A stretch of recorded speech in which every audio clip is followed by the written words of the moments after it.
Nomor berapa kemarin? Nomor berapa?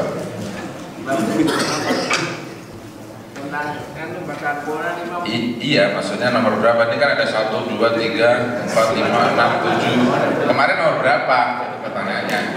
Nomor 3. Nomor 3 itu judulnya adalah ayastalzimal khusyu' 'inda tilawatihi. Bapak Ibu disuruh selalu khusyuk ketika membaca Al-Quran. Itu ya nomor 3 ya. Maksudnya apa sih? Wa ayyudhir al-husna wa ayyabkiya aw yatabaka. Ini yang kemarin sudah ya. Khusyuk itu Bapak Ibu disuruh menampakkan kesedihannya, disuruh menangis atau pura-pura menangis. Kalau tidak sanggup menangis beneran. Kemarin gitu udah ya? Ya udah. Terus Bapak Ibu udah nangis belum kalau baca Quran? Ah, itu yang harus dilatih. Buat apa kita kaji lama-lama nggak nangis-nangis? Ah, minimal nangisnya itu 1. Tahun 2019 kita udah bau tanah belum bisa baca Quran. Nangislah. Masa iya dia nggak bisa baca Quran, Bapak Ibu?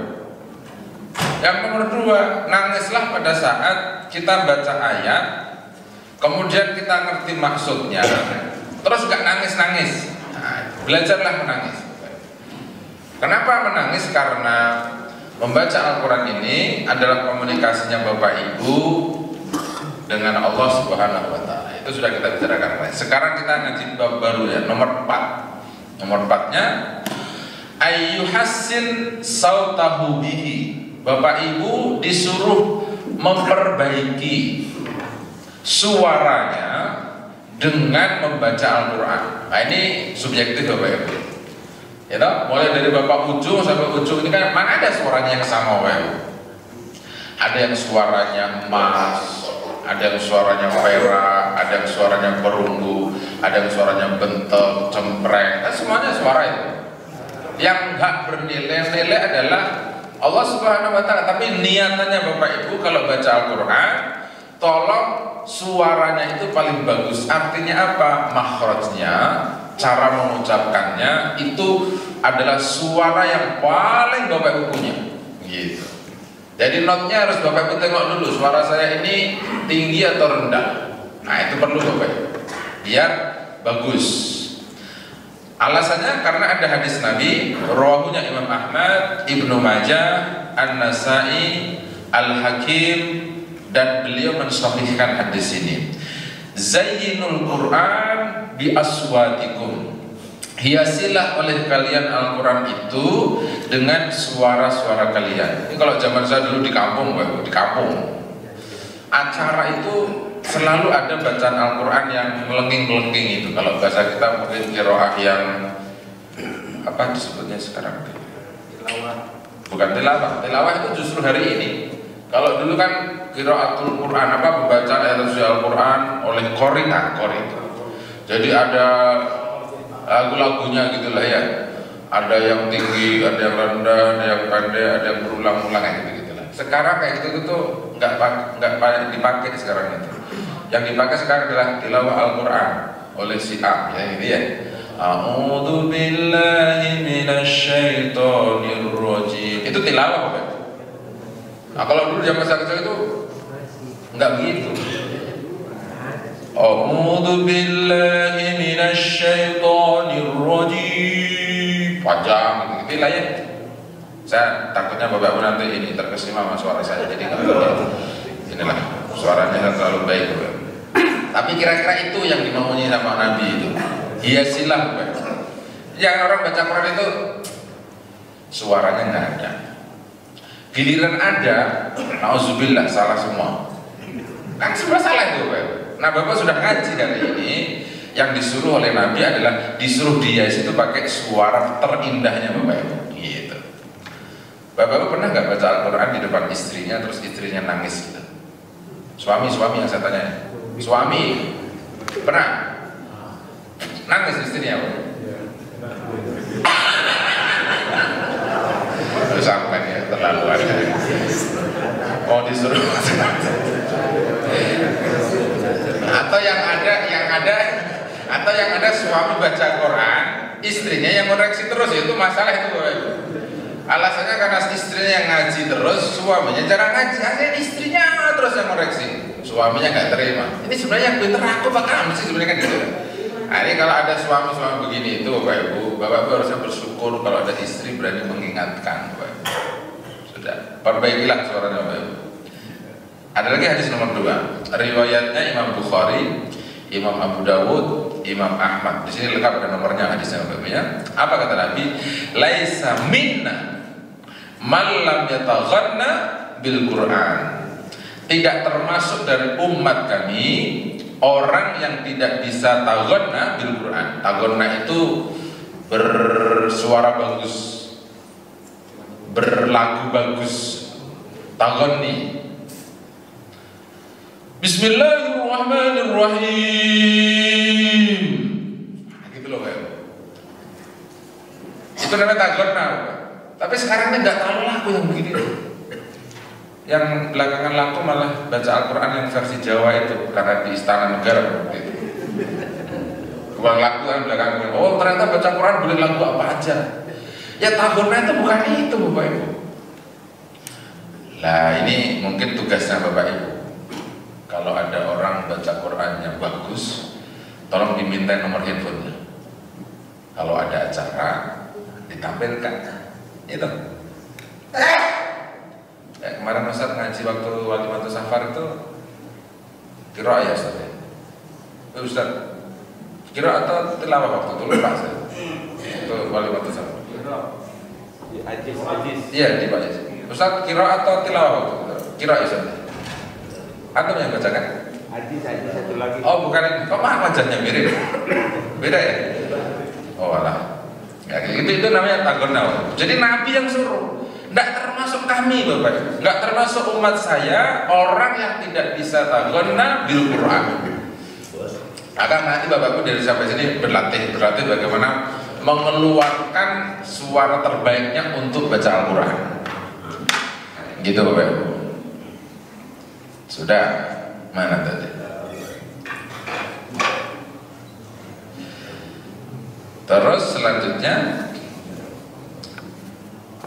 Nah ini saya nggak bisa nyontohin yang banyak-banyak nih Bapak Ibu urusan suara bagus ini Bapak Ibu. Nomor 5 sunnahnya Bapak Ibu ayyusirra tilawatahu in khasya alaihi ala nafsihi riya'an aw sum'atan. Bapak Ibu disuruh memelankan bacaannya jika dikhawatirkan atas dirinya riya' sum'ah. Kalau dia khawatir. Jadi kalau dia takut nanti akan ada riyaknya, ada sum'ahnya, bacanya minta didengar orang, itu namanya sum'ah Bapak Ibu. Bapak Ibu disuruh memelankan suaranya. Au kana yushawwishu bihi alal musalla, atau bacaannya Bapak Ibu itu mengganggu orang yang sedang sholat, disuruh dipelankan. Lima warada anhu, sebagaimana ada hadis Nabi yang menyatakan bahwa al jahiru bil Quran kal jahiri bis sodaqah. Orang yang menjelaskan membaca Al-Quran itu seperti orang yang menjelaskan waktu bersedekah. Diterima, boleh. Baca Quran kenceng boleh, baca Quran pelan boleh. Yang tidak boleh itu yang tidak baca aja. Coba Bapak Ibu pakai bahasa itu 3 gitu. Boleh kenceng, boleh pelan. Yang nggak boleh itu yang nggak kenceng, yang nggak pelan. Gitu. Itu sholat subuh boleh kunut, boleh nggak kunut. Yang nggak boleh. Nah, Bapak mulai pintar sekarang kan. Itu bahasa itu bagus tuh Bapak. Jadi bukan hanya betulin 2 saja. Yang sudah sholat subuh masih disalah-salahin mulu. Itu loh Bapak. Pakai bahasa 3 lah. Nah 3 itu pilihan Bapak. Pilihan. Nah pilihan itu untuk menjelaskan masalah yang hari ini muncul. Oh ternyata boleh jelas-jelas kencang-kencang, boleh sembunyi-sembunyi. Infak juga begitu. Kalau Bapak punya zakat mali boleh ditulis, diumumkan di situ. Alasannya biar jamaah yang lain ngikutin. Itu tafsirnya Imam Qurtubi ketika menjelaskan ayat in tubdus shadaqat fa ni'ma hiya wa in tutuhal fuqara wa khairul lakum. Kalau Bapak Ibu bayar zakat mal dijelaskan, dipublikasi, diumumkan, itu baik. Tetapi lebih baik, kan itu bahasanya lebih baik Bapak Ibu. Tapi boleh gitu. Alasannya karena biar semua orang yang membaca itu mau mengikuti. Gitu loh, oh kita tinggalnya sama-sama di Kemang Pratama, rumahnya sama, kok zakat malnya enggak kelihatan ya? Nah, kan akhirnya kan bisa ditanya minimal di WA, Pak Haji zakat malnya kemana? Kan duitnya sama, kerjanya sama, kok yang satu zakatnya 1 miliar, yang satu 100.000, timpang banget loh. Jangan-jangan dia lupa nggak bayar zakat. Padahal lupa bayar zakat dosa besar kan gitu. Nah, makanya perlu ada publikasi. Jadi kalau urusan yang wajib-wajib pokok itu kasih tahu aja biar orang lain ngikut gitu. Bapak Ibu korban mudik suaminya, ya dikasih tahu aja korban si A. Ini jangan korban dipotongnya di dalam kamar terus gak ada orang tahu, nggak ada yang nyontoh nanti Bapak Ibu. Itu bagian dari syariat. Sekarang dibenturin kalau mau korban mau usah diumumin lah, saya gitu ya. Kalau diumumin itu nggak diterima. Riya, riya itu munculnya kalau datang dari dirinya. Kalau tidak ya nggak ada apa-apanya Bapak Ibu. Riya itu harus ngomong dari orang yang mengeluarkan korban, uang, zakat dan sebagainya. Termasuk baca Al-Quran. Saya baca Al-Quran kenceng, tujuannya bukan untuk riya, bukan untuk sum'ah. Kalau begitu ya tidak apa-apa. Pertanyaannya kan gini, yang baca orang lain kadang-kadang zurinya itu orang lain, itu masalahnya. Dari mana orang lain itu tahu bahwa dia riya? Kecuali dia ngomong, dengerin nih sampai baca Quran, bacaan Quran saya itu paling bagus di artis ini, misalnya. Atau dia infak ke masjid ini, tolong diumumin ya. Kalau nggak diumumin bisa saya infak lagi. Jelas apa ya? Itu namanya riya. Tapi kalau dia nggak minta diumumin, nggak minta dipublikasi, tiba-tiba disampaikan oleh pihak masjid, itu namanya bukan riya. Jadi yuro itu adalah ja'a min nafsil munfik. Yang menyampaikan adalah orang yang mengeluarkan duitnya itu, baru namanya riya. Tolong diumumin. Sepengetahuan saya Bapak Ibu, semua orang yang infak itu nggak pernah ngomong kata-kata tolong diumumin, itu nggak pernah. Jadi kalau ada masjid ngumumin infaknya itu, jangan ditafsirkan menurut Bapak Ibu. Ditanya dulu sama yang ngumumin itu, Mas, itu yang infak minta diumumin, apa kagak? Udah. Terus kenapa Bapak ngumumin? Jadi sebagai tanggung jawab aja kepada orang banyak itu. Gitu. Nah jadi bahasanya Nabi Bapak Ibu, baca Al-Quran itu sama dengan sedekah. Baca pelan-pelan, jelas lebih baik dibandingkan baca kencang-kencang kalau takut ada riya. Tapi dibaca kencang-kencang boleh, itu sama dengan Bapak Ibu bersedekah di waktu terang-terangan gitu. Nah ternyata dibenarkan oleh Nabi Ali radhiyallahu anhu ketika ayat ini disampaikan oleh Allah, itu sebenarnya dicontohkan itu Ali pernah punya 4 dinar. 4 dinar itu diinfakkan di 4 waktu, sembunyi-sembunyi, terang-terangan, itu siang hari dan malam hari. Dan 4-4-nya diterima. Yang nggak diterima itu siang nggak pernah infak, malam nggak pernah infak, kaya nggak pernah infak, miskin nggak pernah infak. Jelas itu ditolak. Kenapa ditolak? Ya karena nggak ada kata infaknya, di mana mau diterima. Itu loh Bapak Ibu. Nah, akhirnya Bapak Ibu disuruh, lagi susah silahkan baca Al-Quran, lagi senang silahkan baca Al-Quran, siang hari silahkan baca Al-Quran, malam hari silahkan baca Al-Quran gitu. Sampai-sampai Nabi nyebut kepada Bapak Ibu, kalau sholat subuh ini kan paling disaksikan. Itu wa Qur'an al-fajr, ya itu. Nah, Qur'an al-fajr kana masyhud. Masyhud itu disaksikan. Sehingga sholat subuh kenapa bacaannya harus panjang? Alasannya karena paling disaksikan oleh banyak malaikat. Makanya kalau sholat subuh, tengok perubahannya subuh, ya. Wa minal ma'lum baik anna shadaqah tustahabbu sirriyatuha illa ayyakuna fil jahri faidatun ka hamlin nas ala fi'liha mathalan.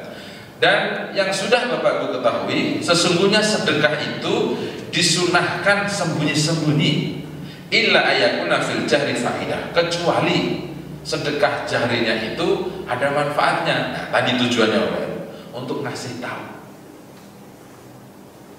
Minimal Bapak Ibu sekarang kalau pergi ke Mekah, lalu sampai di tempat mak lah, ya toh, sebelum kita masuk ke Arafah itu kan Bapak Ibu bisa kalau naik bus itu sebelah kiri itu ada masjid besar, dan kita dikasih tahu, Bapak Ibu tengok sebelah kiri itu masjidnya orang terkaya di Saudi Arabia, namanya Rojhi Bank, yang punya Pak Rojhi, yang punya bank di Saudi Arabia, yang ceritanya pernah ditulis bahwa dia dulu waktu sekolah SD tidak punya duit sehingga nggak pakai sepatu. Akhirnya sepatunya dikasih sama gurunya. Setelah dia jadi kaya raya, ketemu lagi gurunya dicari. Saya muridnya Bapak namanya Rojki, gurunya miskin, sampai minta opo. Gitu loh. Jadi Rojki Bank itu bangun masjid besar, betul. Di situ ada namanya Bapak-Bapak kalau masuk ke dalam ada tulisan ini adalah infaknya Rojki Bank untuk orang Saudi Arabia. Menariknya di masjid yang paling terkenal, kalau Bapak Ibu sholat Ramadan di sana, tarawih, itu pulang dari sholat semuanya dibagi duit 100 ribu. Siapapun yang sholat di situ, sehingga masjid itu luar biasa ramai. Di sini juga boleh begitu. Iya dong, boleh di sini juga begitu. Orang sholat bagi duit, boleh. 100 ribu Bapak Ibu, berarti berapa? 350-an ribu kita tahu. Ya. Kira-kira masjidnya penuh enggak? Insya Allah ya. Itu Ramadan setahun sekali. Bagi mungkin zakatnya beliau dulu dibawa kemana-mana seluruh dunia sampailah Ramadan. Artinya orang yang sholat tarawih di Mekah berarti dia tahu kan? Sedang umroh Ramadan. Gitu loh Bapak Ibu. Bagi duit. Saya juga belum pernah Bapak Ibu. Cuma yang cerita teman-teman. Saya kan pernah di Ramadan 2 kali di sana, tapi saya belum pernah diajak sholat ke situ. Ya rugilah Bapak Ibu, ngapain saya sholat di situ? Ya toh, di sana ada 100.000 kali lipat pahalanya, kenapa saya sholat di situ kan gitu Bapak Ibu? Ya rugi aja urusan duit Bapak Ibu ya tak? Kan saya cuma diceritakan, saya sampaikan ke Bapak Ibu, boleh seperti itu. Begitu. Di Bekasi ada nggak sih masjid yang kalau habis sholat bagi duit itu Bapak Ibu? Belum ada ya? Mungkin perlu kita buat itu Bapak Ibu. Iya bro, perlu kita buat. Kita baik. Kemudian mana tadi? Wa tilawatil Quran kadzalik. Seperti sebagaimana baca Al-Quran juga begitu. Jadi kalau ada manfaatnya baca keras itu boleh. Ya toh, begitu juga sedekah. Dijelaskan untuk menolong orang. Sudah itu bukan riya kalau tidak minta dipublikasi. Nah, sekarang kan modelnya orang mau santunan anak ini 10 orang dia undang media cetak elektronik publikasi. Wartawan pukul. Ini mau satu anak yatim kita nih, gitu. Yang pengen dipasang apa kepada masyarakat? Oh dia ternyata juga peduli sama anak yatim. Nah niatan ini Bapak Ibu itu yang tahu ya antara dia saja sama Allah SWT. Nah, tujuannya niatannya biarkan Allah yang menilai. Nomor 6 sunnahnya Bapak Ibu, adabnya Bapak Ibu kepada Al-Quran, ayat luhu bitadabburin wa tafakkurin ma'a ta'dimin lahu wastihdharil qalbi wa tafahhumin lima'anihi wa asrarihi. Bapak Ibu disuruh membaca Al-Quran itu dengan merenungi, tadabbur, wa tafakkur, dan memikirkan. Merenung sama mikir itu tidak sama Bapak Ibu. Ada orang renung doang tapi nggak sampai tafakkur. Renung, ayatnya masuk, cuman sampai tingkat perenungan yang paling tingginya nggak bisa muncul. Ma'a ta'dimin lahu, sudah memikirkan, bacanya sambil merenungkan, harus diagungkan ayatnya itu. Diagungkan itu ada bahwa dia sedang komunikasi dengan Allah. Dan Bapak Ibu disuruh menghadirkan hatinya, memahami makna-maknanya, wa asrarihi, dan rahasia-rahasianya. Ini mohon maaf Bapak Ibu, orang-orang di luar komplek ini Bapak Ibu, itu kalau baca Quran begini, doanya itu setelah dia baca Al-Fatihah atau mau baca Al-Fatihah dia bilang begini, nas'aluka bisirril Fatihah, mu'jizatil Fatihah, barakatil Fatihah, wa asraril Fatihah. Gitu. Ya Allah, kami minta mukjizatnya Al-Fatihah, rahasianya surat Al-Fatihah, keberkahannya surat Al-Fatihah. Gitu. Bapak pernah baca Quran begitu? Baca Al-Quran, habis itu dicium, lalu berharap semoga rahasianya ayat yang saya baca itu hadir pada saya. Nabi Muhammad, Bapak Ibu, Nabi Muhammad dikasih tahu sama sahabat Sa'id bin Jubair. Apa dia bilang? Bahwa surat Al-Fatihah itu bisa menyembuhkan satu, penyakit orang gila. Dan nomor dua, bekas gigitan binatang berbisa. Ini hadis Sahih Bukhari kan Bapak Ibu. Itu yang nomor tiga, surat Al-Fatihah itu bisa menyembuhkan minal amrad, berbagai macam penyakit. Bapak Ibu kalau nggak bertanya, tanya Pak Sujarwadi, Pak Dokter. Pak Sujarwadi itu kalau nyuntik orang itu mesti baca Bismillah. Bapak berani nyuntik tanpa Bismillah? Pak Dokter, nggak berani. Pasti pakai Bismillah ya Pak? Apa langsung duprok aja? Saya kok nggak pernah dengar itu. Hari orang dokternya Islam mesti Bismillah. Bismillah. Itu baru Bismillah itu kan bagian kecil dari surat Al-Fatihah. Sembuh. Yang nyembuhin itu kan bukan ramuan obatnya itu, tapi mau perantara Bismillahnya gitu. Sembuh. Gitu loh Pak. Anak pusing, udah baca Al-Fatihah. Itu. Ya kalau hafalnya kulhu baca di kulhu, hafalnya ina atoina, idza jaa, kafirun. Itu kalau Bapak Ibu memahami, merenungi, lalu ngerti rahasianya, sambil Bapak Ibu nikmati itu hadis Nabi. Setiap huruf dari Al-Fatihah itu ada hasanah, lahu barokah, ada kebaikan, ada per hurufnya dihitung Bapak Ibu sama Nabi. Artinya apa? Ini Al-Quran itu banyak sekali rahasia-rahasianya enggak. Belakangan teman saya ada pembimbing haji, Dr. Hasani, dia sekarang ada jadi wartawannya antara nulis bekal Al-Quran pergi haji. Wah, dia bilang begitu. Ini dokter termuda terbaik lulusan UIN, Bapak. Teman saya. Ya kenapa dia bilang begitu? Alasannya dia pergi haji bimbing 2 kali dari tahun kemarin sama kemarin itu karena dia memang hafal Al-Quran. Gitu. Dan banyak ternyata buktinya orang yang baca Al-Quran pergi hajinya mungkin tidak perlu bertele-tele. Itulah rahasianya Al-Quran, Bapak. Coba baca, Bapak. Baca sampai direnungi, dinikmati per hurufnya, rahasianya, maksud, tujuan dan sebagainya. Itu loh Pak. Jadi bukan hanya membaca kosong. Kayak Bapak Ibu kalau baca Quran kan sampai hafal banget tuh. Padahal yang dibaca judul gede-gedenya doang. Quran itu Pak. Quran judul gedenya. Misalnya apa sekarang yang lagi rame? Yang lagi rame sekarang Qurannya itu puas sama ini ya, sama pendeta gitu lah ya. Bapak Ibu hafal semua itu. Artinya Bapak Ibu merenungi sekali tuh peristiwanya gitu loh Pak. Nah Bapak Ibu baca Al-Qurannya itu disuruh seperti itu, istihdarul qalbi. Nabi Muhammad berkali-kali mencurahkan air mata pada saat namanya disebut. Kenapa kok beliau menangis? Karena ingat Bapak Ibu. Gitu Pak. Kenapa Nabi menangis? Alasannya karena ingat Bapak Ibu. Karena bagaimana nanti Nabi Muhammad akan jadi saksi atas semua umatnya. Jadi Nabi Muhammad yang paling gak sanggup itu nanti kalau bersaksi, Bapak Ibu ini katanya umat Muhammad tapi kok masuk neraka gitu loh Pak. Ini kan umatmu katanya, kenapa dia masuk neraka? Ternyata jawabannya lalu logika Pak. Dia dulu taat kepadamu, tapi setelah engkau meninggal dunia, orang ini itu berbuat maksiat gitu loh Pak. Nabi mikirin dari dulu.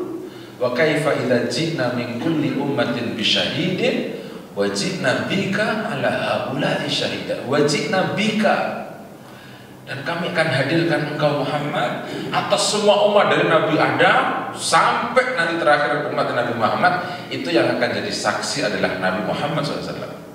Ala haula'i syahida, nangis luar biasa Pak. Kalau Nabi bersaksi pada Bani Israel sih gampang. Nabi Musa sudah dakwah, Nabi Nuh sudah dakwah, anaknya sudah diajak, sudah selesai, gugur kewajibannya. Terus Nabi Muhammad sudah bersaksi kepada Bapak Ibu. wahai orang Kemang Pratama, bukankah kalian sudah mendengarkan Al-Quran, sudah mendengarkan hadisku? Sudah. Terus kenapa kok melanggar? Kenapa kok ditabrak? Kenapa kok melampaui batas? Bapak Ibu mau jawab apa tuh?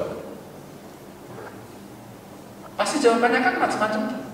Karena saya meremehkan, karena saya tidak mengagungkan, karena saya tidak peduli, saya tidak takut azab dan sebagainya. Wih, itu yang bikin azab itu hadir, Bapak Ibu. Sehingga Nabi Muhammad itu kalau sebut dirinya itu diangkat oleh Allah, tidak sanggup itu karena kasihan lihatin nanti umatnya itu. Nabi Muhammad dari itu sudah mikirin Bapak Ibu, hari ini Bapak Ibu sudah mikirin Nabi, gitu. Caranya bagaimana? Ya mengikuti aturannya, baca undang-undangnya, gitu loh Bapak Ibu. Tadi sholat subuh yang kita dengarkan, saya dengerin aja.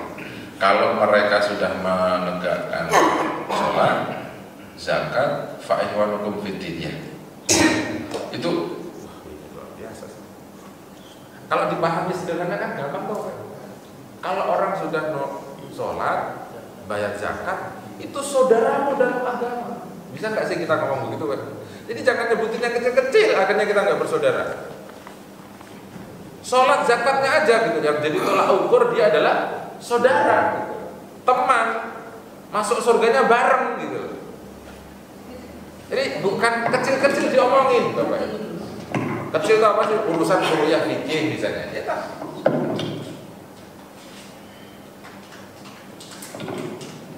Padahal ayatnya seperti hebatnya kan, Pak. Orang sudah menegakkan sholat, bayar zakat, saudara dalam agama. Fa'ikhwanukum fiddin. Artinya apa? Oh iya ya, kita ngomongnya gede-gede aja deh. Sholat sama zakatnya dikerjakan, itu saudara udah. Lah kalau orang non muslim itu kan nggak pernah bayar zakat, Bapak. Nggak pernah sholat juga, tak? Saudara? Jawabannya bukan saudara dalam agama. Makanya Bapak Ibu disuruh berpihak. Gitu loh, Bapak. Kan itu contoh-contoh gede tuh, Bapak. Jangan ngomongnya kecil-kecil. Itu. Nah, tolong direnungkan Bapak Ibu ya. Jadi membaca pakai perenungan, pakai pemikiran dengan mengagungkan dan menghadirkan hati. Membaca bahwa yang dibaca adalah firman Allah Subhanahu wa ta'ala Jalla wa ala. Lah, saya kemarin habis pengabdian masyarakat di desa Sukakarya di Bogor, ya Bapak Ibu, di Gados, keluar dari tol mau ke puncak itu belok kanan. Itu disuruh menyampaikan pentingnya pendidikan. Saya baca peristiwanya Nabi Muhammad waktu turun wahyu yang pertama, Pak. Iqra, iya. Dan menarik ya. Menariknya poin-poinnya kan gini. Nomor satu, Nabi Muhammad itu mimpinya berulang-ulang. Karena wahyu pertama kali turun adalah birru'ya shadiq, mimpi yang benar. Setelah beliau mimpi berulang-ulang, akhirnya beliau itu suka menyendiri. Mimpinya berulang-ulang, baru menyendiri. Setelah menyendiri itu, beliau perginya itu ke Gua Hira itu. Terus ke Gua Hira, beberapa lama Gua Hira ini, akhirnya Nabi Muhammad itu didatangi oleh Malaikat Jibril. Setelah didatangi Malaikat Jibril, baru Jibril bilang, bacalah. Ya, Nabi bilang, saya tidak bisa baca. Akhirnya akhodani wa taghattani, saya diambil lalu dipeluk keras-keras oleh Malaikat Jibril. Bayangkan tuh, Nabi Muhammad diambil lalu dipeluk erat-erat. Akhirnya Nabi itu wajadahu masyaqqatan azimah, lelah, letih, capek luar biasa, baru dilepaskan. Iqra ya Muhammad, saya nggak bisa baca. Akhirnya diambil lagi oleh Malaikat Jibril, lalu didekap keras-keras lagi sampai kemayangan, dilepaskan. Iqra ya Muhammad, saya tak bisa baca.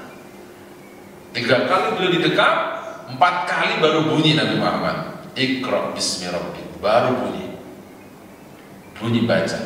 Ayat itu berbunyi sampai 1 sampai 5 kan Bapak. Gitu.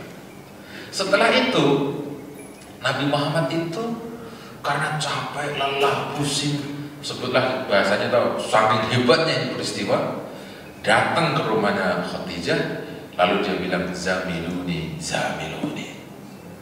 tolong selimuti aku, tolong selimuti aku. Sebagai seorang istri yang luar biasa, Khadijah pun bertanya, ya Rasulullah, kenapa diri Anda? Saya takut sama diri saya. Loh, kenapa Anda takut? Allah tidak akan pernah menyusahkan dirimu, karena engkau adalah bersilaturahim, suka menyelesaikan urusan orang, suka membantu, suka berbagi dan seterusnya. Allah pasti akan menjaga dirimu. Jangan takut. Akhirnya beberapa hari kemudian Khadijah bercerita, mari kita datang ke paman saya, namanya Waraqah bin Nawfal. Waraqah ini ahli kitab, pendeta kalau hari ini. Itu Waraqah ini adalah Syekhon Kabir, usianya sudah tua banget. Wa amiyah, dia juga buta mata. Wa qara'a wa kataba al-Injil al-Ibraniyah bil Arabiyah. Dia ini adalah pakar nulis Injil pakai bahasa Arab dan tulisannya paling bagus. Tokoh berpengaruh. Akhirnya Nabi dibawa ke situ, terus ditanya, apa yang terjadi sama dirimu? Dia cerita bla bla bla. Apa kata Waraqah? Hadzal namus kama ja'ahu Musa alaihissalam. Ini adalah namus. Namus itu adalah malaikat Jibril yang datang ngasih wahyu. Dijelaskan. Apa kata Waraqah? Saya sebenarnya gembira sekali setelah kejadian ini nanti Anda akan ditinggalkan, akan dimusuhi oleh banyak orang. Kata Waraqah. Lalu Nabi bertanya, apakah semuanya akan memusuhi saya? Iya. Dan saya sebenarnya bahagia pada saat Anda nanti ditinggalkan, pada saat Anda dimusuhi, saya bisa membantu Anda, Muhammad. Tapi Waraqah kan meninggal dunia setelah itu. Bapak Ibu, peristiwa besar yang diriwayatkan oleh Imam Bukhari Muslim ini di Gua Hira ini, kan akhirnya mengajak Bapak Ibu untuk merenung, membaca Al-Quran ini. Bapak Ibu, jelas harus berulang-ulang. Satu kan berulang-ulang, Bapak Ibu. Yang nomor dua, kalau Bapak Ibu sudah bisa baca berulang-ulang, lalu berpikirlah menyendiri, direnungi ini Al-Quran, dibawa ke kamar, di kamar pribadinya Bapak Ibu. Kalau yang arsitek biasanya kan punya meja, ada lampu yang bisa diambil gitu ya, taruh paling dekat, jelas sekali itu ayat, di zoom gitu. Misalnya ngomongin sholat, sholat aja di zoom. Akhirnya 2 pekan yang lalu saya ceramah di beberapa rumah, ada tulisan begini, perbaikilah sholatmu, Allah akan memperbaiki hidupmu. Nah, itu sholatnya di zoom. Sholat aja diperbaiki, hidupmu akan diperbaiki oleh Allah. Misalnya begitu, kan perenungan Bapak. Akhirnya orang ini Bapak Ibu, sebelum azan pasti dia sudah ke masjid, karena sholatnya sudah di zoom sama dia. Wah, sudah dalam banget penelitiannya Bapak. Setelah dibaca berulang-ulang, ada perenungannya, nanti wahyu itu datang, petunjuk itu hadir, gitu loh Bapak. Baru ketemu malaikat Jibril, Bapak. Sekali, 2 kali. Nah, itu gambaran membaca Al-Quran. Kalau dibaca sekali, 2 kali, 3 kali, 4 kali, hasilnya beda sama Bapak. Beda. Bapak baca 1 kali, ya lulus SMP lah. Baca 2 kali, lulus SMA. Baca 3 kali, S1. Baca 4 kali, S2. Baca 5 kali, doktor. Baca 6 kali, profesor. Kalau nggak pernah baca, ya nggak ada namanya. Selesai kan Bapak? Nah, coba Bapak menikmati bahasa itu. Baca aja berulang-ulang. Ustaz, saya baca terus tapi kalau nggak bisa paham-paham. Nah, itu dia, mungkin belum pernah merenung. Karena Nabi setelah dapat wahyu merenung dulu. Hobinya menyendiri gitu. Jadi menyendirinya bukan cari duit terus, bukan. Jadi waktu dia masuk ke kamarnya itu nggak mikirin duit terus gitu. Wahyu yang dipikirin. Dipikirin ini wahyu, setelah dibaca dipikirin itu. Yang di zoomnya apa ya? Zakat misalnya di zoom, oh zakat, hikmahnya, manfaatnya, sudah dia dapat ilmu hebat masalah zakat. Ini nggak perlu diumumkan siapa yang membayar zakat, nggak perlu, dia dengan sadar akan datang bayar zakat, gitu loh Pak. Kira-kira Bapak dapat poinnya ya? Begitu caranya berinteraksi dengan Al-Quran Bapak. Akhirnya nanti Bapak Ibu waktu ditanya di kuburan itu, wama kita bukan, Bapak Ibu bisa jawab. Apa jawabannya Bapak Ibu? Hei, Bapak Ibu nanti kalau meninggal dunia ditanya begitu jawabannya apa? Wa ma kitabuka. Bapak Ibu jawab Al-Quran dulu, kayak dikemplang sama malaikat di kubur itu. Iya, karena hadisnya nggak berbunyi begitu. Yang nggak dikemplang sama malaikat itu dia jawab qara'tul Qur'an amantu bihi itu wa tasaddaqtu alaihi. Apa kitabmu? Dia bilang, saya baca Al-Quran, saya membenarkan isinya, saya percaya dengan Al-Quran. Baru ini agak dikemplang. Kalau Bapak bertanya, wa ma kitabuka, Al-Quran, kemplang kayaknya tuh Bapak. Di mana-mana juga banyak Al-Quran, lalu baca kagak? Itu loh Pak. Banyak orang punya Al-Quran tapi nggak dibaca. Ada banyak yang baca tapi nggak paham. Nah, masalah terus kan Pak. Jadi syaratnya harus ada 3 itu Pak. Baca, membenarkan, dan mengamalkannya. Lalu diyakini, sehingga cocok sama doanya Bapak Ibu waktu tidur itu. Bapak Ibu kalau tidur doanya gimana coba? Bismillahirrahmanirrahim ahya. Itu anak TK Bapak Ibu. Kalau udah setua kita itu doanya ganti nggak Pak? Ganti riwayatnya. Sama-sama rawahnya Bukhari Bapak Ibu. Coba tengok redal. Karena sudah setua kita itu harusnya ganti doanya. Allahumma aslamtu nafsi ilaika, wajjahtu wajhi ilaika, ya tak? Wa alja'tu dhahri ilaika, la manja illa minka wa ilaika. Lihat kalimatnya, amantu bi kitabika alladzi anzalta wa amantu bi rasulika alladzi arsalta. Dia bilang, saya serahkan jiwa saya kepadamu, saya hadapkan wajah saya kepadamu, saya letakkan punggung saya karenamu. Tidak ada keselamatan kecuali datang darimu. Saya beriman kepada Al-Quran yang kau turunkan.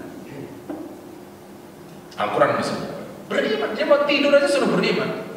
Akhirnya apa kata Nabi ini? Kalau ada orang besok subuh nggak bangun, masuk surga. Kenapa begitu? Karena dia beriman kepada Al-Quran. Ini kok malah ada orang mau tidur pasti main handphone aja Pak. Main di kemplang orang itu Pak. Mau tidur mau main handphone ya Gusti. Sudah mau tidur kok yang dipegang itu istrinya, ibadah Pak. Istri kalau mau tidur yang dilihat suaminya, ibadah Pak.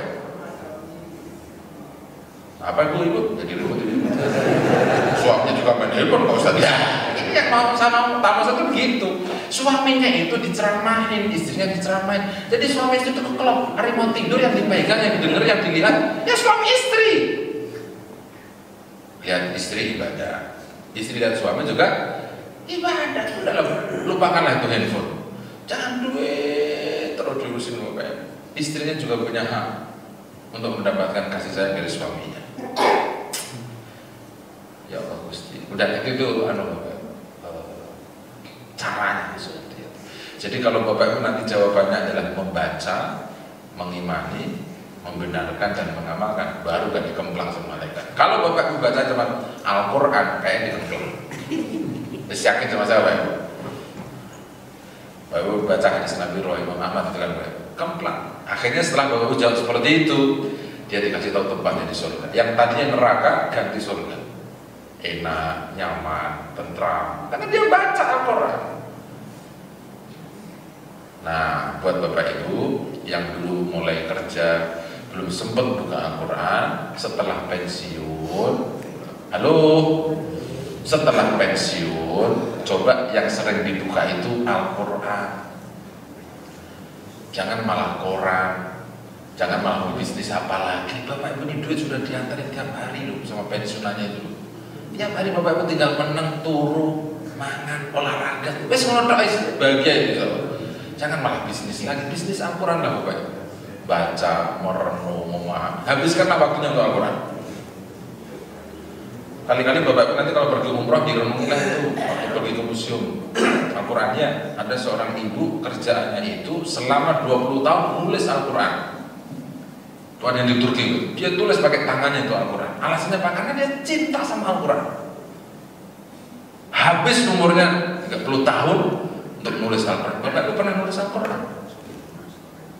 Ada mahasiswa UI kalau suruh nulis Al-Quran lamanya bukan main. Makanya saya kalau ujian itu kayak UTS kuas itu, di situ pasti ada nuruh Al-Quran. Ternyata itu triknya, pelajaran agama itu susah. Ternyata susahnya adalah nulis Al-Qurannya itu. Satu saja.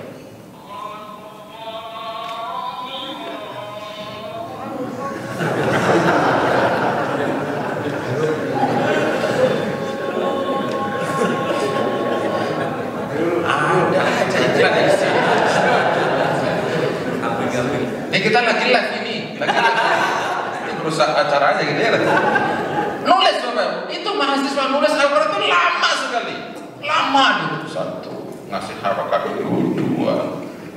Nah saya bilang sebelum UTS Mas, itu jawaban kalau ada Al-Qurannya Bapak Ibu, nilainya 10. Yang nggak ada Al-Qurannya biasanya poinnya 3.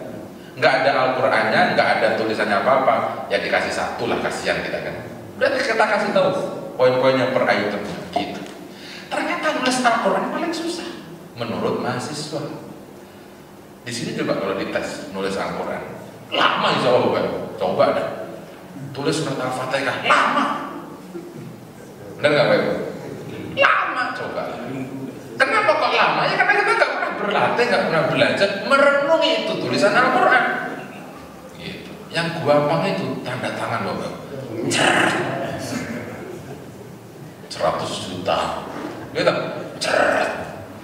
Masya Allah Bapak, hafal banget itu tanda tangan. Suruh nulis Al-Quran, Masya Allah, dia gak bisa itu loh Bapak. Nomor 7 Bapak. Dan kebanyakan belum ilmunya, belum tak? Masih bisa diterima ya? Nomor 7 belum matang satenya, belum, masih ribut ya. Allah yakuna inda tilawatihi minal ghafilina anhu al-mukhalifina lahu.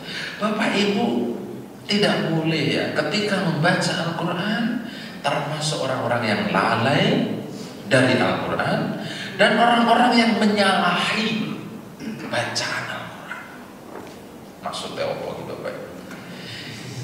Innahu qad yatasabbabu fi la'na nafsihi bi nafsihi li'annahu in qara'a fanaj'al la'natallahi 'alal kazibin aw la'natallahi 'alaz zalimin wa kana kaziban aw zaliman fa innahu yakunu la'inan li nafsihi. War-riwayatu taliyah tubayyin miqdara khata'il mu'arridin an kitabillahil ghafilin anhu al-mutasyaghilina bi ghairihi.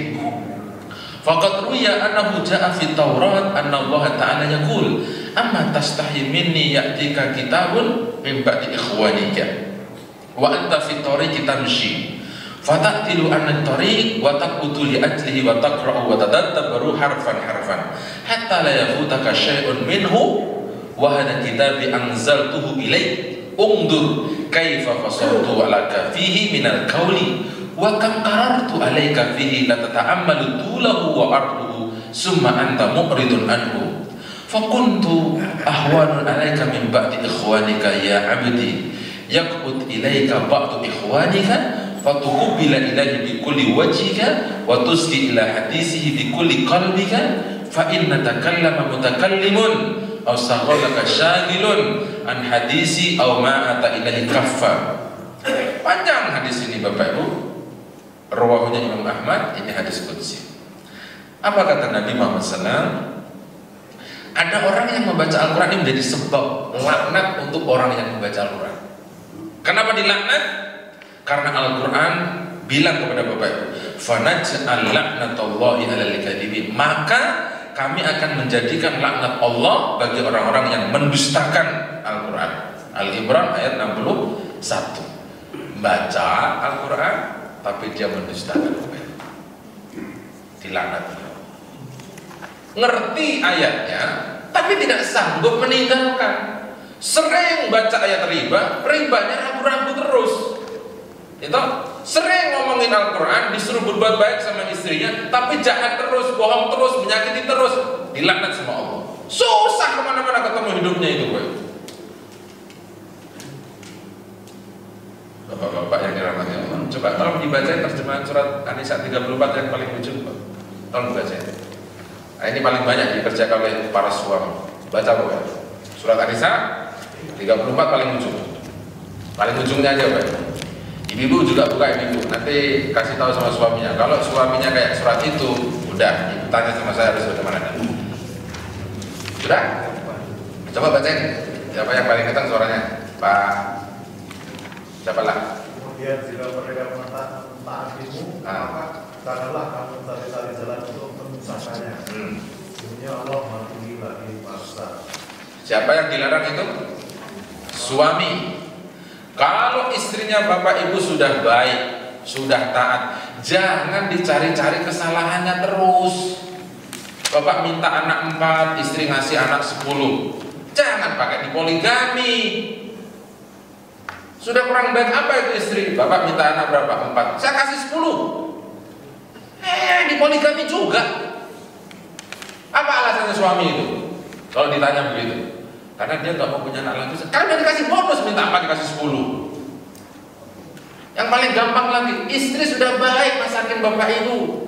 Ada aja dalilnya. Kurang asin lah, kurang manis lah, kurang inilah. Ini suami kan begini yang harus diceramain bapak ibu.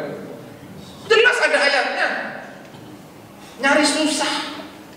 Tidur udah dipijitin, katanya kurang kenceng mijitinya. Coba bapak ibu, apa nggak susah jadi istri kalau begitu? Ibu-ibu suaminya begitu enggak? Nah, tegas tuh jawabannya Pak. Tenang, suaminya juga nengok ke belakang aja, dia nggak tahu. Bapak bayangin aja tuh bapak, masya Allah. Kebayangkan Bapak, dipijitin kurang kenceng, nggak dipijitin katanya nggak perhatian, apa nggak enak itu Pak? Bapak itu kalau jadi suami tuh yang kayak nabi gitu loh Pak. Rumah nggak ada masakannya, jajan ke warteg beres. Tapi kan bapak nggak bisa begitu. Kemana duit yang aku kasih tiap hari kok nggak pernah masak? Giliran masak nggak cocok. Atau setelah ini ada lagi masalah. Ini kenapa sih kok banyak durinya ikannya? Salah aja betul. Ini kalau ada suami kayak begini, saran saya ganti suami aja.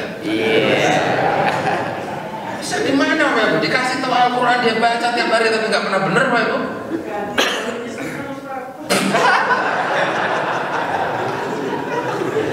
Istrinya sudah baik, dia nyari susah, nyalahin, ribet sama istrinya.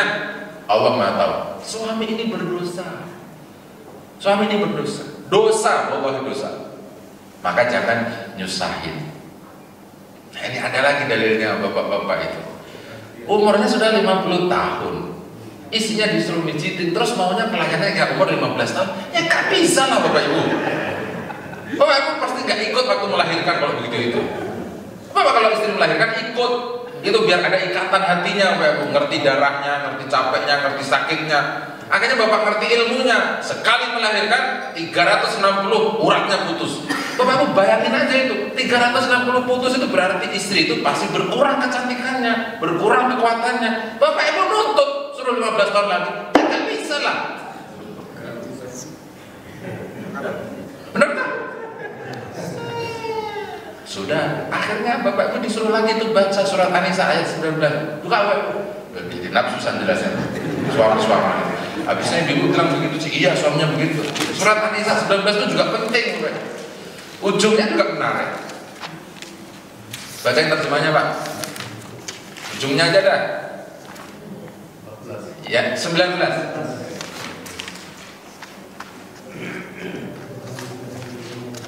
Ya, mana bunyinya? Jika kamu tidak menikahi mereka, maka bersabarlah. Karena boleh jadi kamu tidak menikahi sesuatu, padahal Allah menjadikan kebaikan yang banyak padanya. Nah, tuh enak kan Pak? Suami, istrinya suami itu, istrinya bapak-bapak itu, nikah itu kan tidak mungkin bertambah toh.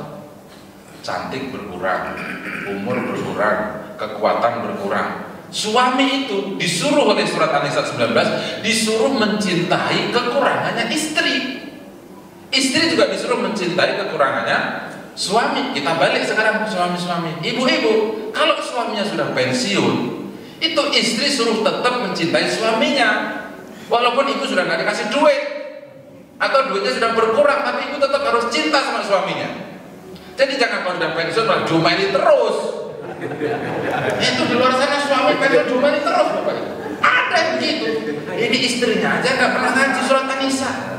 Bapak Ibu, cinta itu, rumah tangga itu, suami istri itu, kalau ada yang nggak disukai, wa yaj'alullahu fihi khairan katsiran.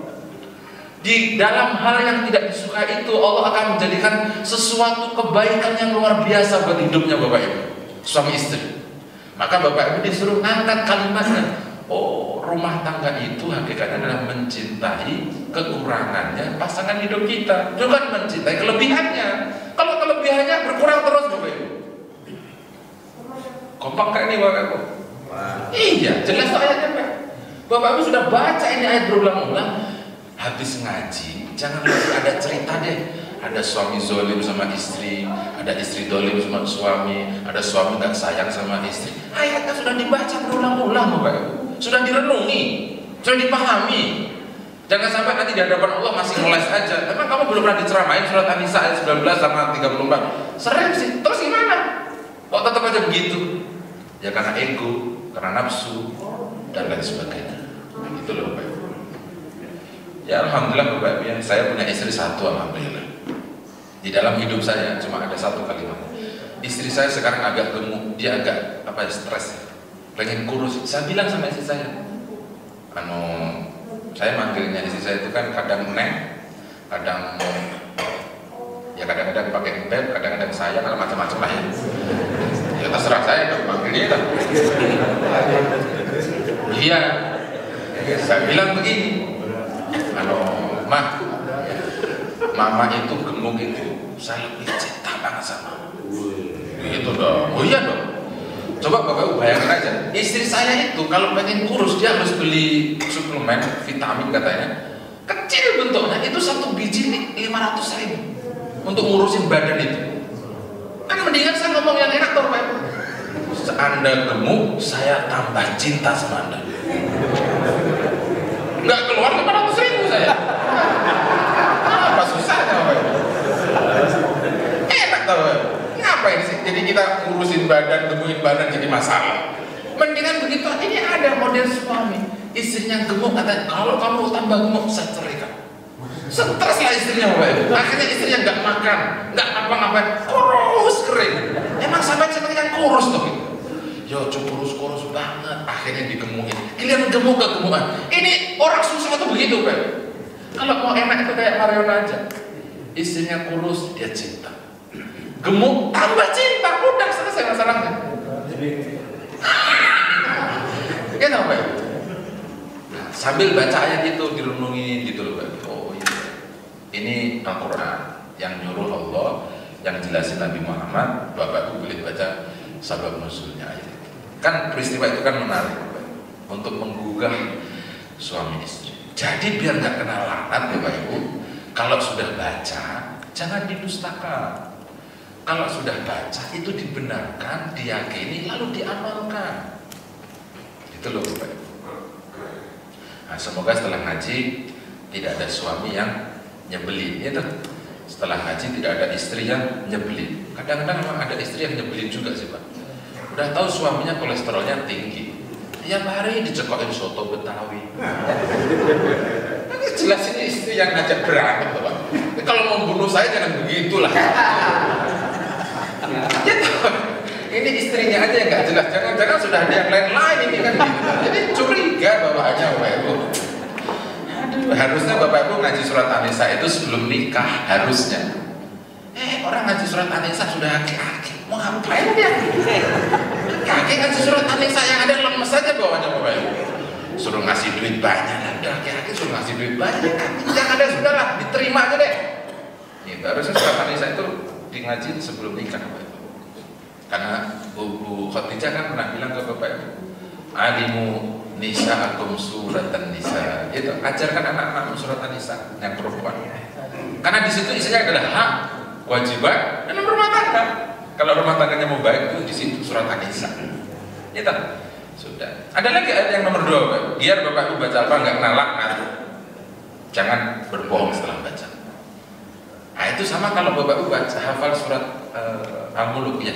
Surat Al-Mulk itu dalilnya orang-orang kafir yang dilemparkan ke neraka itu kan dia cuma bilang begitu, lau kunna nasma au nakil ma kunna fi ashabis sa'ir. Kalau dulu waktu di dunia saya dengerin itu kata Rasul, saya dengerin itu kata Al-Quran, lalu memikirkannya, kami tidak akan masuk ke neraka sa'ir.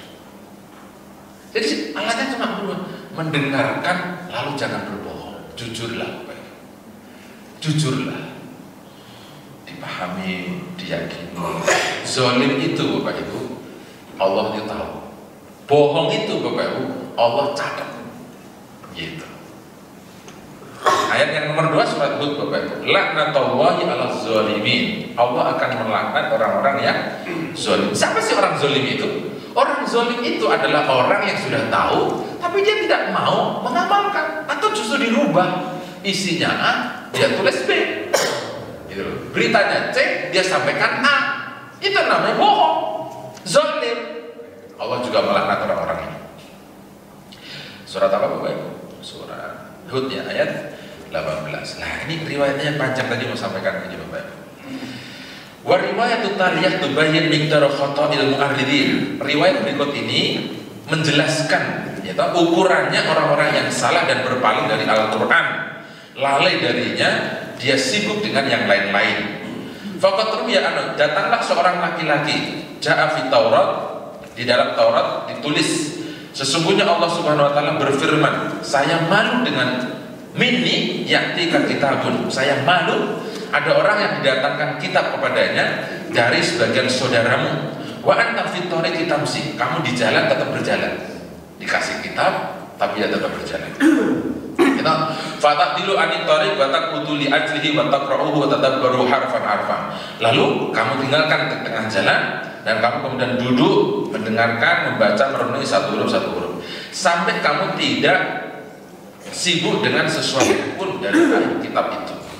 Ini adalah kitabku kata Allah, anzaltuhu ilaika, aku menurunkannya untukmu. Lihatlah kaifa fasaltu laka fihi minal qaul, bagaimana aku menjelaskan kepadamu dari sekian banyak firman. Wa kam qarartu alaika fihi la tata'ammalu tulahu, berapa banyak kamu merenunginya ayat-ayat ini, ayat Al-Quran ini. Wa arduhu, dan berapa kali kami menjelaskannya. Summa anta mu'ridun anhu, kemudian kamu berpaling darinya.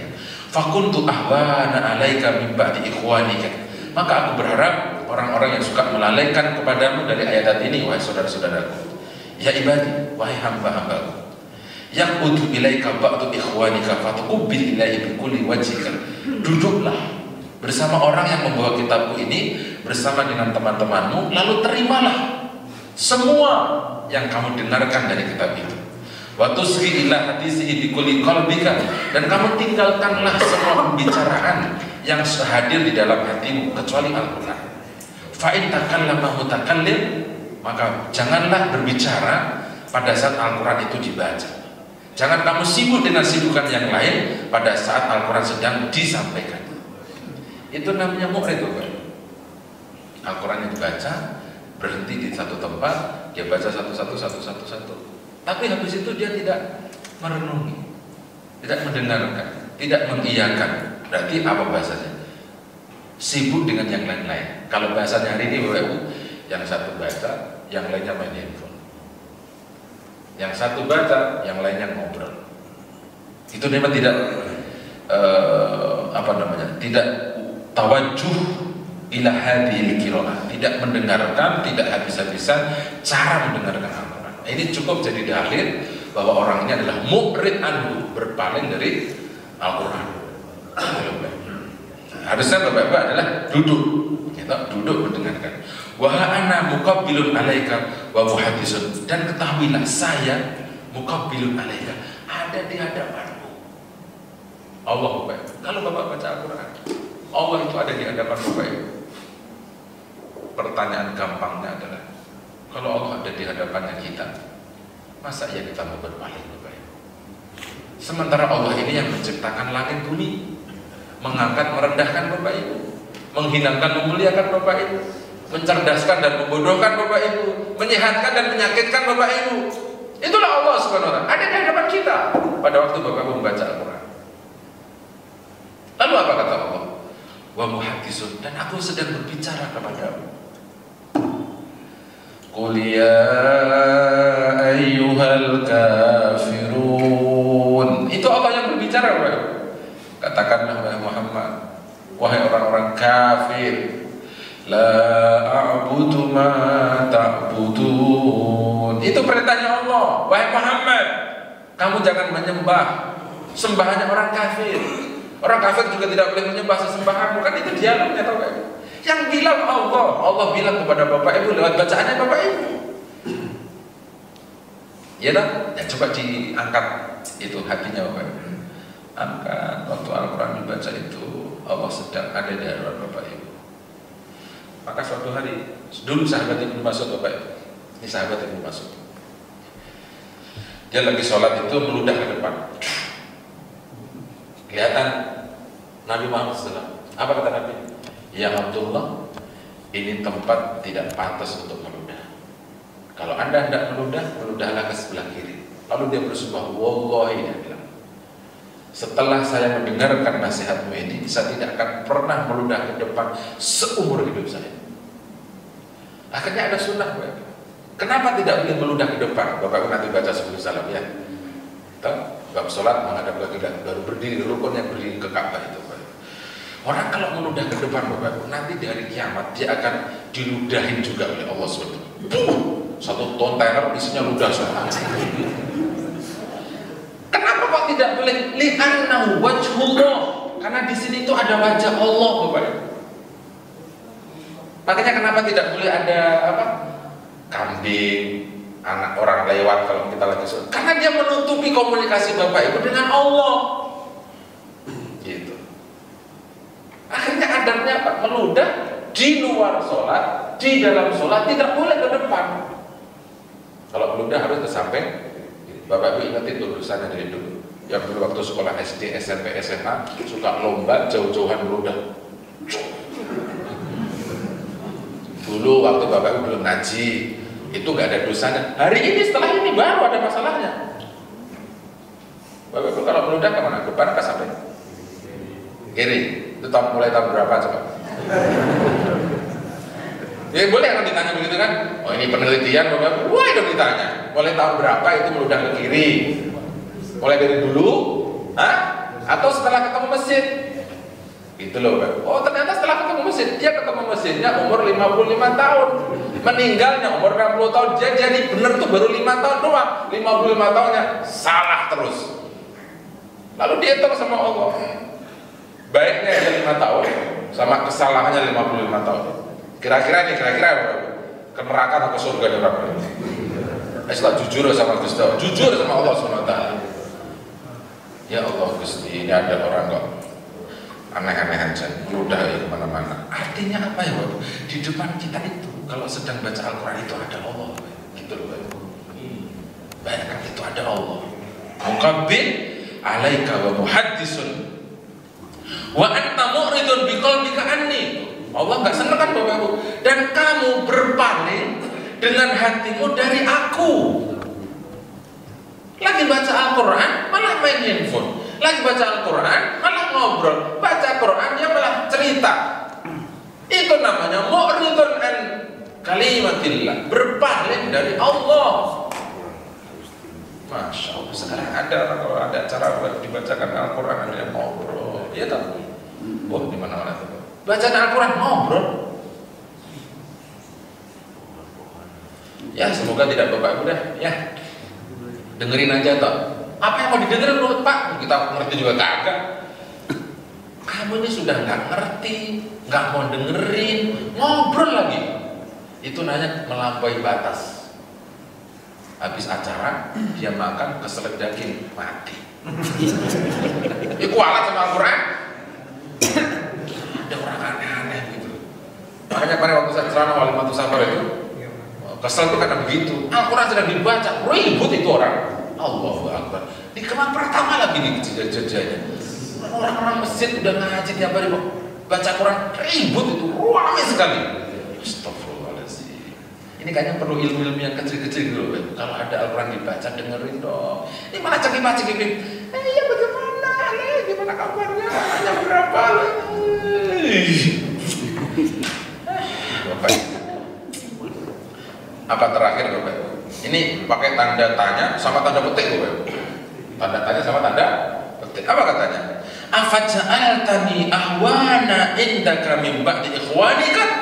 Apakah kamu menjadikan aku Allah ahwan indaka, sedang gurau di sisimu, min ba'di ikhwanika, dan lebih penting daripada sebagian saudaramu? Bukankah hari ini banget ini hadis? Kalau Al-Quran dibaca, tolong dibawa matanya, kakinya, hatinya, mulutnya, semuanya bertuju sama Al-Quran. Bapak Ibu sekarang kalau ada penyakit stroke itu, mungkin salah satu uratnya perlu dibayangkan itu, uratnya itu, yang sakit itu dibayangkan. Oh, ini mungkin sekian puluh tahun ini urat selalu menentang dan berpaling dari Allah. Kasihlah ke Allah, ya Allah, semoga diluruskan uratnya, dinormalkan lagi uratnya gitu. Apa cara berpaling Bapak Ibu? Ya Allah mesti. Udah, banyak kan ya? Udah 6:30. Ya sebagian besar daripada gelisah. Datanglah wajahnya orang gelisah. Kalau sudah ngaji ada sarapan gelisah. Semoga ada manfaatnya ya. Nomor 7 Bapak Ibu ya. Mari kita lanjutkan. Subhanallahumma bihamdika asyhadu an la ilaha illa anta astaghfiruka wa atubu ilaik. Assalamualaikum warahmatullahi wabarakatuh.